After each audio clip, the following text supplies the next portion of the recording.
2월 성모 신신 미사입니다. 복음에서 예수님께서는 누가 내 어머니고 누가 내 형제들이냐? 하늘에 계신 내 아버지의 뜻을 실행하는 사람이 내 형제요, 누이요, 어머니다 하고 말씀하십니다. 성모님은 아버지의 뜻에 충실하셨습니다.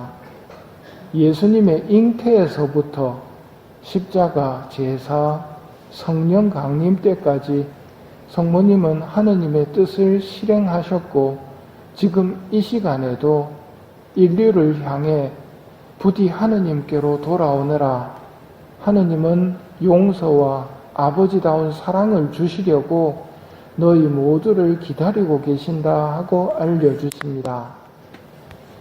그런데 이런 성모님의 호소는 사람들의 무관심과 싸늘한 외면만 받고 있습니다. 1월 25일 메주고리의 성모님 메시지는 유난히 짧았습니다. 사랑하는 아이들아, 이 시간을 기도의 시간으로 삼기를 바란다. 이게 다였습니다. 기도하라, 기도하라고 해도 사람들은 하느님과의 대화를 하지 않습니다. 이런 상황에서 우리라도 많은 보속과 기도를 바쳐야 하지만 우리도 그럴 힘이 없어 보입니다. 이런 상태에서 무엇이 필요한지 독서를 보면서 생각해 봅시다. 다윗은 하느님의 궤를 모시려고 준비를 합니다. 주님의 궤가 갓 사람 오벳 에돔의 집에서 석 달을 머무르는 동안 주님께서는 오벳 에돔과 그의 온 집안에 복을 내리셨다는 소식을 들었기 때문입니다. 우리도 하느님이 내려주시는 복이 필요합니다. 가지가 나무를 떠나면 열매를 맺을 수 없는 것처럼 은총 없이는 아무것도 할 수 없는 우리들입니다. 주님의 궤가 머무는 곳은 복이 내립니다. 하느님께서는 주님의 궤 때문에 오벳 에돔의 모든 재산에 복을 내리셨다고 기록되어 있습니다. 이것을 기억해야 합니다. 우리에게 하느님의 궤는 두 가지 형태로 주어졌습니다. 첫째가 감실안의 성체의 형태이고 두 번째가 성모님을 통한 방법입니다. 그렇기 때문에 원수 마귀는 당연히 감실로부터 우리를 떼어놓으려고 하고 성모님으로부터 떼어놓으려고 합니다. 은총만 잘리면 마귀 마음대로 할 수 있기 때문입니다.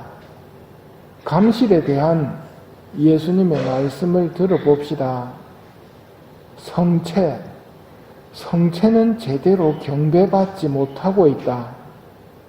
이 성체가 얼마나 위대한 것인가 너희들이 알고 있다면, 이 성체가 얼마나 위대한 것인가 너희들이 알고 있다면, 제대 위의 성체에서 얼마만큼의 은총이 흘러나오는지 알고 있다면 예수님의 이 말씀에 담겨있는 안타까움을 읽었으면 합니다.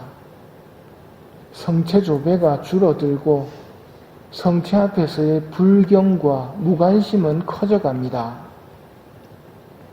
예수 성체를 너희 기도의 중심으로 삼고 사랑으로 섬겨라. 공적인 성체 조배 시간을 다시 가짐으로써 예수님께서 당신 왕국을 사람들의 마음과 영혼 안에 세우실 수 있게 해드려라는 말씀에 귀 기울여야 합니다. 성모님은 우리가 하느님의 축복으로 모든 문제를 해결할 수 있도록 성체 안에 계신 하느님께 돌아오라고 부르고 계십니다. 그래서 마귀는 성모님을 미워합니다. 마귀는 교활한 논리로 사람들을 성모님에게서 떼어놓으려고 합니다. 대표적인 유혹의 말 두 가지가 있습니다. 첫째가 하느님한테 바로 기도하지 왜 성모님을 통해 기도하느냐는 이야기입니다. 두 번째가 하느님과 인간 사이에 뭐가 끼어드는 것은 안 좋다. 하느님과 인간 사이에 아무것도 없을 때가 가장 깨끗하다. 그런데 거기 성모님이 끼어들어가지고 하느님과 인간 사이에 끼어있다면 그건 안 좋은 거다. 마귀의 논리는 언제나 그렇듯이 교활합니다. 얼핏 들으면 맞는 것 같습니다. 하지만 자세히 보면 거짓말입니다. 하느님께 바로 기도하지 왜 성모님에게 기도하느냐는 이야기 생각해 보십시오. 6.25 전쟁 후 해외에서 많은 구호품이 부산으로 들어왔습니다. 이때 누가 따지고 듭니다. 아니, 한국을 도와야지 왜 부산으로 구호품을 보내느냐고 따집니다. 이게 뭐하고 똑같으냐면 하느님한테 기도해야지 왜 성모님한테 기도하느냐는 이야기입니다. 부산이 한국이라는 걸 모르고 있는 무식함이 드러나는 겁니다. 성모님에게 기도하는 것은 하느님에게 기도하는 겁니다. 부산으로 보내는 게 한국으로 보내는 거라는 말입니다. 성모님께 봉헌하는 것이 하느님께 봉헌한 것이라는 뜻입니다. 성모님은 주님의 종입니다. 두 번째로 하느님과 우리 사이에 뭐가 가리면 안 된다고, 아무것도 없이 깨끗해야 한다는 말, 얼핏 들으면 그럴듯해 보입니다. 이건 뭘 전제로 할 때 맞는 말이냐면 우리가 죄 없이 깨끗하게 하느님을 볼 수 있을 때 하는 말입니다. 제가 여러분을 지금 아무것도 없이 똑바로 쳐다봅니까? 이거 없으면 저 여러분 전혀 안 보입니다. 왜 안경 낍니까? 그 가로막고 있으면 희미하게 보일 거 아닙니까? 하는 무식한 소리를 한다는 말입니다. 저는 눈이 나쁘기 때문에 안경을 통해서 보는 게 제대로 보는 겁니다. 우리는 죄인이기 때문에 성모님을 통해서 하느님을 볼 수 있는 겁니다. 우리는 눈이 나쁜 사람들입니다. 우리는 죄인입니다. 그렇기 때문에 성모님이 필요합니다. 성모님의 전구하심이 필요하고 성모님의 인도하심이 필요합니다. 왜 바로 기도하지 하는 말과 왜 끼어들어서 안 보이게 하느냐는 말 속아 넘어가서는 안 됩니다.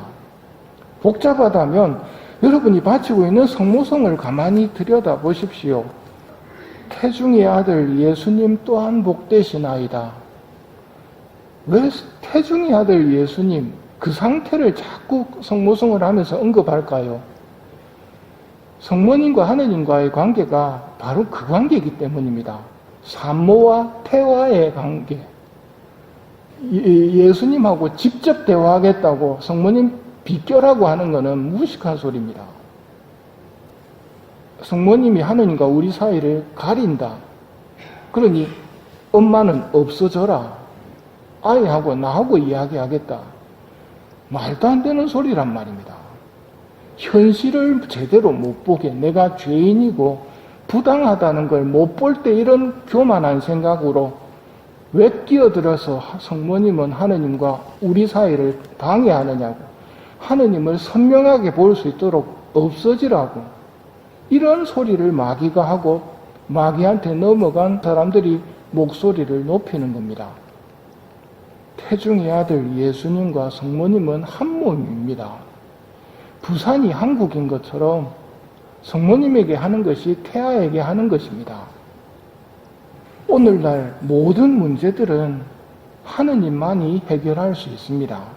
이제 더 이상 인간은 희망이 없습니다. 제가 볼 때는 그렇습니다. 그러니 묵주를 들고 성모님과 함께 성체 앞으로 나아가야 됩니다. 이것이 성모님께서 원하시는 것이고 다윗처럼 은총의 힘으로 문제를 해결하려는 슬기로운 모습입니다. 오늘날 세상이 악하다는 말은 고통스럽다는 말입니다. 이런 고통스러운 세상 속에서 마귀가 우리를 어떻게 유혹하느냐 하면 실망하도록 만듭니다. 절망하도록 만들고 피곤하게 여겨서 모든 것 다 내려놓으려고 유혹을 합니다. 우리는 절대 실망해서는 안 됩니다. 왜 그렇습니까? 결론이 나 있기 때문입니다. 티 없는 내 성심이 승리할 것이다. 우리는 결론이 나 있는 싸움을 하고 있는 겁니다. 승리가 결정되어 있는데 포기해버려서는 안 됩니다. 성모님의 기도에 나도 꼭 데려가 주시기를 청하며 이 미사를 봉헌합시다.